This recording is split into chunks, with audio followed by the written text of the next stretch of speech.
In this episode, we're going to connect an organization's strategy to the results leaders expect from technology. Because beginners often learn strategy as inspiring language and learn IT as systems and services, but do not learn the bridge that turns direction into measurable outcomes. That bridge is governance, and it exists so the enterprise can say, with clarity, what success should look like and how to tell if technology is actually helping. When strategy and IT are disconnected, the organization still spends money and still launches projects, but the results feel random, and leaders argue about whether progress is real. When they are connected, the enterprise can choose priorities, measure results, and adjust course before waste and risk pile up. Our goal is to make this connection feel like a practical leadership skill you can apply in any scenario question you face. By the end, you should be able to translate strategy into governance outcomes that can be measured without needing deep technical knowledge. Before we continue, a quick note. This audio course is a companion to our course companion books. The first book is about the exam and provides detailed information on how to pass it best.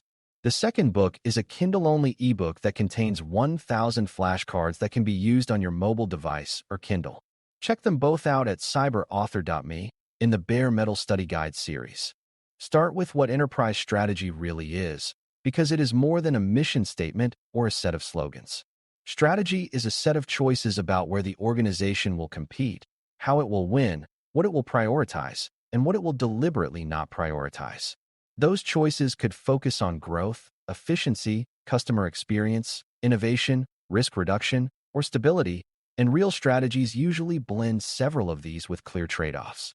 For example, an organization may choose to grow quickly, which often increases risk and complexity, or it may choose to be a high-trust provider, which often requires stronger controls and reliability.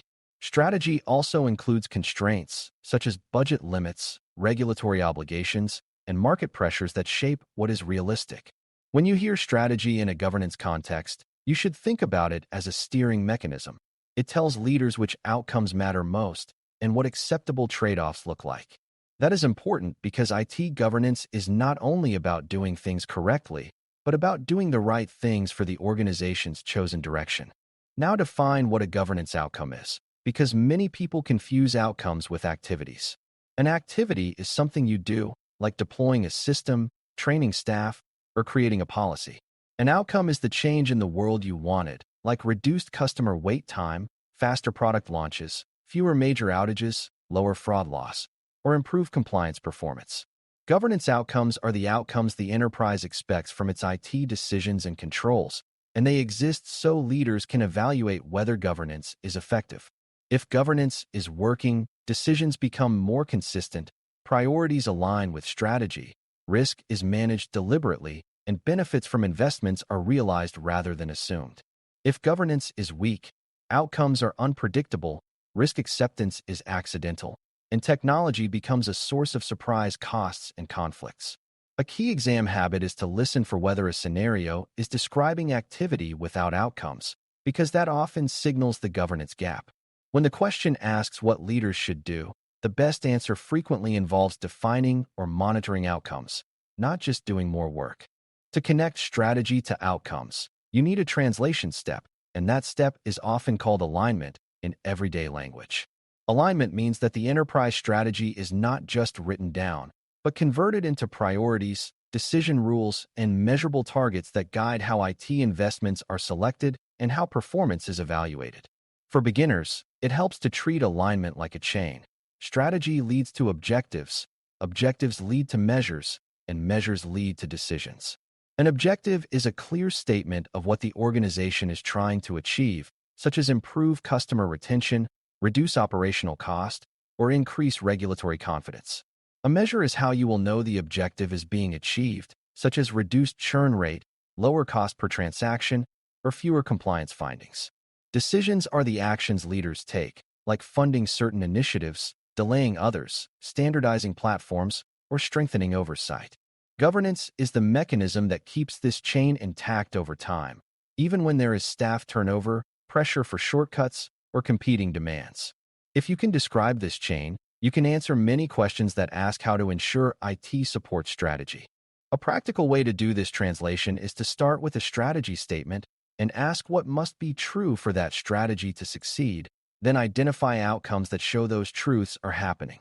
If the strategy emphasizes customer experience, outcomes might include higher service availability, faster resolution times, improved customer satisfaction, and fewer data errors that frustrate users. If the strategy emphasizes cost leadership, outcomes might include reduced technology operating cost, fewer duplicated systems, improved automation, and more consistent processes. If the strategy emphasizes innovation, outcomes might include faster delivery cycles, improved ability to experiment safely, and better reuse of platforms to reduce time to market. If the strategy emphasizes trust and compliance, outcomes might include fewer security incidents, stronger audit results, and demonstrable adherence to regulatory requirements. Notice that none of these outcomes require deep technical detail to understand, because they are expressed in business terms. That is intentional, because leaders should be able to measure governance outcomes without needing to know how a system is configured. In exam scenarios, the best governance outcomes are the ones leaders can monitor and use to guide decisions. At this point, beginners often ask how outcomes can be measured without becoming vague, and the answer is to separate measures into different levels. Some measures are enterprise-level results, like revenue impact, cost changes, customer satisfaction, and compliance ratings. Other measures are IT-enabled performance indicators, like service availability, incident response time, delivery throughput, and defect rates. Both can be valid, but governance emphasizes choosing measures that create accountability and guide decisions, not measures that simply produce reports. A measure should be specific enough that two people looking at the same data reach the same conclusion about whether performance improved or declined. It should also be connected to a decision, meaning if the measure moves in a bad direction, leaders know what governance action to consider, such as adjusting priorities, reallocating funding, changing oversight, or strengthening controls. If a measure cannot influence decisions, it is often noise rather than governance signal. This is why governance outcomes are tied to monitoring and corrective action, not just to dashboards. When the exam asks about monitoring or oversight, answers that connect measures to action are typically stronger. Another important concept is that strategy creates trade-offs, and governance outcomes must reflect those trade-offs instead of pretending everything can be maximized at once. An enterprise that wants speed may accept higher operational risk, but it should measure that risk explicitly and define limits, such as acceptable downtime or acceptable security exposure. An enterprise that wants strong compliance may accept slower change, but it should measure how long approvals take and whether delays are harming business opportunities. Governance does not eliminate trade-offs. It makes them visible and managed. This is why governance outcomes often include both value indicators and risk indicators, so leaders can see whether they are achieving benefits while staying within acceptable risk. Beginners sometimes think good governance means only positive measures, but mature governance includes measures that warn of danger, like rising incident rates, increasing audit issues, growing technical debt, or expanding system complexity. Those negative signals are not failures by themselves. They are early warnings that strategy and execution may be drifting apart. When you learn to treat trade-offs as normal, you stop searching for perfect answers and start choosing balanced answers, which is a common exam expectation. To make this even more concrete, consider a simple scenario where strategy says the organization wants to expand into new markets quickly. The governance outcome might be that the organization can onboard new regions in a predictable time frame while maintaining compliance and service reliability. That outcome could be measured by how long it takes to launch in a new region, how many compliance issues are found during expansion, and whether service availability remains stable during growth. Leaders can then make decisions based on those measures, such as investing in scalable platforms, standardizing processes, or strengthening vendor oversight. If the measures show rapid expansion but increased outages, leaders may need to rebalance priorities to protect reliability. If the measures show compliance gaps, leaders may need to adjust governance controls and oversight before expansion continues. Notice that the governance outcome is not a technical deliverable, like building a new data center, but a measurable enterprise capability supported by IT. This is the kind of thinking the exam rewards because it demonstrates that you can connect strategy to measurable results and responsible decision-making. A key part of connecting strategy to measurable outcomes is choosing measures that reflect what leaders can influence through governance. Leaders can influence priorities, funding, decision rights, policies, and oversight, so outcomes should relate to those levers. For example, if governance clarifies decision rights, you might see faster decision cycles and fewer conflicting project priorities. If governance strengthens oversight, you might see fewer surprises in cost and schedule because issues are detected earlier. If governance improves alignment, you might see a higher percentage of investment spending mapped to strategic objectives and fewer projects that do not support the strategy. If governance improves benefit realization discipline, you might see benefits tracked after delivery and corrective actions taken when benefits do not appear. These are governance outcomes because they show the enterprise is making better decisions, not just doing more IT work. Beginners sometimes choose measures that are purely technical, like server utilization, but those can be poor governance measures if they do not connect to strategic objectives or leadership decisions. The exam tends to prefer measures that connect enterprise direction to decision-making and accountability. It is also important to understand that outcomes must be owned, because measuring something without ownership produces reports but not results. Ownership means someone is accountable for the outcome. Someone has authority to influence the factors that affect it, and someone must explain performance to leadership. In governance, ownership is often shared between business and IT, because outcomes like customer experience or compliance are not purely technical. For example, improving data quality may require business process changes and training, not only system changes. Governance clarifies who owns the outcome and how cross-functional responsibilities are coordinated. When exam scenarios describe outcomes that are everyone's job, that is often a signal of weak accountability, and answers that assign ownership and define governance oversight are frequently correct. This does not mean blaming individuals. It means making accountability visible so the enterprise can act when outcomes drift. If you remember that outcomes require ownership, you will better understand why governance emphasizes roles, responsibilities, and decision rights. Another beginner-friendly concept is that measures should be stable enough to track over time, but flexible enough to evolve when strategy changes. If the enterprise changes direction, governance outcomes must be updated, or else IT will keep optimizing for the old strategy. This is one reason governance includes operating rhythm, meaning regular review cycles where leaders revisit priorities, measures, and risk limits. In a fast-changing environment, governance must detect drift early, such as a portfolio filled with projects that do not support the updated strategy or measures that look good but no longer matter. Drift is especially dangerous because it feels like progress, but it is progress in the wrong direction. The exam often tests whether you can recognize drift and respond by realigning objectives, measures, and decisions. For beginners, a helpful mental model is that governance is not a one-time setup, but an ongoing feedback loop that connects strategy to performance data and then back to decisions.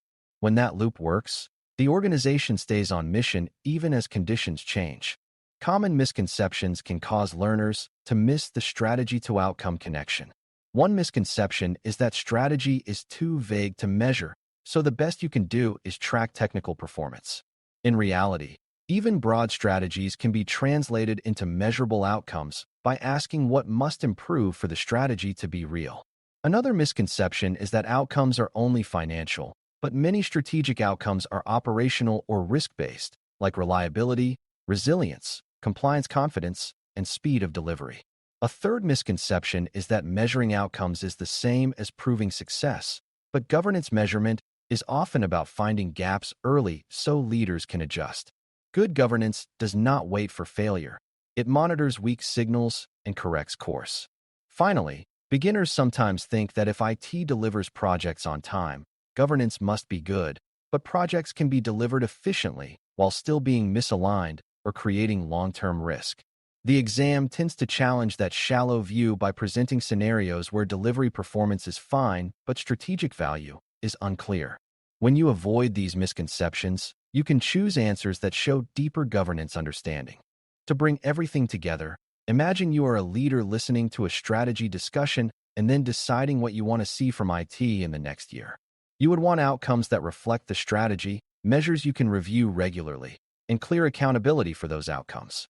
You would also want a balance of value measures and risk measures, because strategy is never only about benefit, it is also about acceptable exposure. You would then expect governance mechanisms to tie funding and prioritization to those outcomes, and you would expect corrective action if outcomes drift.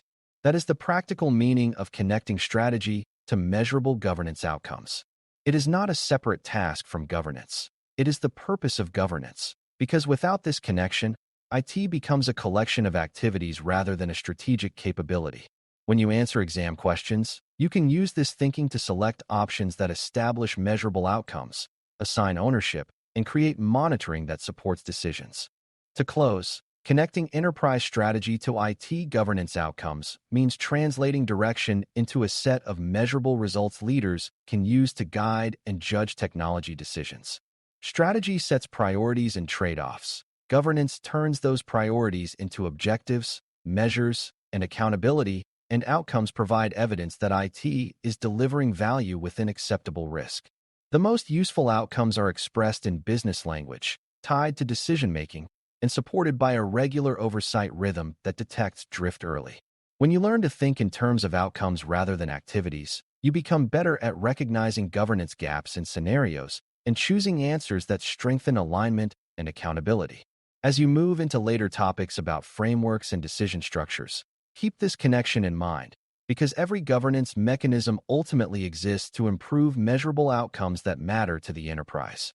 If you can consistently ask what strategy expects, how it will be measured, and who owns it, you will be building the exact reasoning patterns the exam is designed to evaluate. Thanks for listening. For more audio courses, daily newsletters, and more, please visit DailyCyber.News.